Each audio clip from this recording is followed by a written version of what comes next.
Mă voi feri în calea mea de tine de astăzi, dar tu fă ce vrei.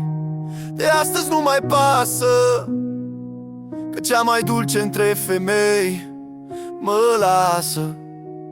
Căci nu mai am de obicei ca în zilele acele să mă îmbăt și de scântei din stele. Când degerând atâtea dăți eu mă uitam prin ramuri și așteptam să te arăți la geamuri. O, cât eram de fericit să mergem împreună sub acel farmec liniștit de lună.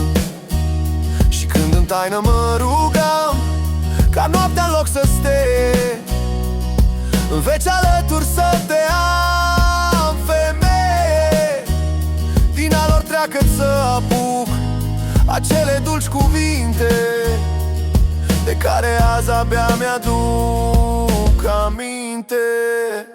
Căci astăzi dacă mai ascult nimicurile aceste, îmi pare o veche de demult poveste. Și dacă luna bate în lungi și tremură pe lacuri, totuși îmi pare că de atunci sunt veacuri. Cu ochii serei cei dintâi eu nu voi mai privi-o, de aceea în urma mea rămâi. Adio.